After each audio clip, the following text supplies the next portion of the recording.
बात करेंगे नीतीश कुमार की। नीतीश कुमार पूरे देश में घूम घूम कर विपक्षी दलों से भले ही समर्थन मांग रहे हो और अंदर ही अंदर उनके मन में भी प्रधानमंत्री प्रत्याशी बनने की इच्छा हिलोरे मार रही हो, लेकिन क्या कांग्रेस को साथ लिए बिना नीतीश की राहें मुमकिन होंगी? और मोदी मैजिक के सामने नीतीश की एकजुटता कितनी मजबूती से खड़ी रहेगी, इस रिपोर्ट के जरिए आप समझिए।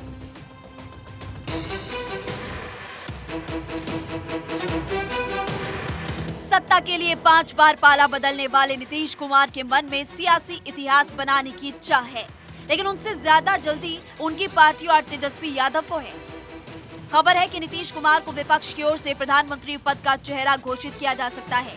अंदर खानी चर्चा है कि 12 जून को पटना में विपक्षी दलों की बैठक में इसकी घोषणा कर दी जाएगी। इस बैठक में कांग्रेस के शामिल होने की उम्मीद ना के बराबर है, लेकिन नीतीश के नाम पर मुहर लगेगी, इस पर घनघोर संदेह है।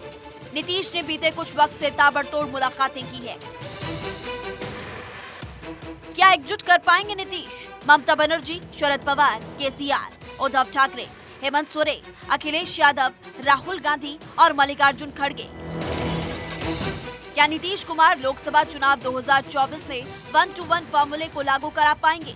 ये फॉर्मूला है भाजपा के खिलाफ हर सीट पर विपक्ष का एक साझा उम्मीदवार खड़ा करना। मतलब बीजेपी 200 से ज्यादा सीटों पर चुनाव ही न लड़े।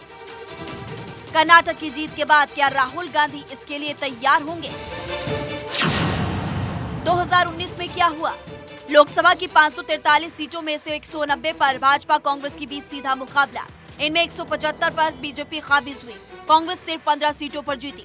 185 लोकसभा सीटें ऐसी है जहां भाजपा का मुकाबला गैर कांग्रेसी दलों से।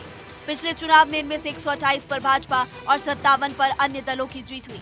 71 सीटों पर कांग्रेस का मुकाबला गैर भाजपा दलों से है। पिछले चुनाव में इन 71 सीटों में से 37 पर कांग्रेस जीती, 34 पर दूसरे क्षेत्रीय दलों की जीत हुई। मध्य और उत्तर भारत के 12 राज्यों और 3 केंद्र शासित प्रदेशों में 161 सीटें हैं। इनमें से 147 पर दोनों राष्ट्रीय दल आमने सामने हैं। 12 सीटों पर भाजपा या कांग्रेस का मुकाबला किसी क्षेत्रीय पार्टी से है और 2 सीटें ऐसी है जहां मुख्य मुकाबला क्षेत्रीय दलों के बीच ही रहा है। मध्य प्रदेश की सभी 29, छत्तीसगढ़ की 11 सीटों पर भगवा झंडा लहराया। कर्नाटक में 28 सीटों में से 21 पर भाजपा जीती। गुजरात की सभी 26 सीटें भाजपा के खाते में गई। हरियाणा में 11 में से 10 बीजेपी के खाते में गई। असम की 14 में से 9 पर भाजपा जीती। अन्य राज्यों की सभी 18 सीटों पर भी भाजपा को जीत नसीब हुई। अगर बात उत्तर प्रदेश, बिहार, झारखंड, पश्चिम बंगाल और उड़ीसा की 198 सीटों की करें तो 198 में से 116 सीटों पर भाजपा का कब्जा हुआ।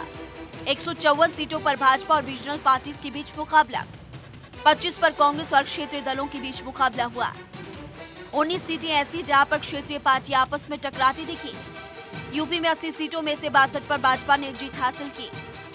ऐसी परिस्थिति में नीतीश कुमार का 1-to-1 फॉर्मूला कितना कारगर हो पाएगा, ये समझना मुश्किल नहीं है। वो भी तब जब वाईएसआर कांग्रेस के जगनमोहन रेड्डी, जेडीएस के एचडी देवगौड़ा और बीजू जनता दल के नेता नए संसद भवन के उद्घाटन में मोदी से गर्मजोशी के साथ मिलते हुए नजर आए, तो मायावती ने अपना शुभ संदेश भेज दिया। Bureau report, Bharat 24।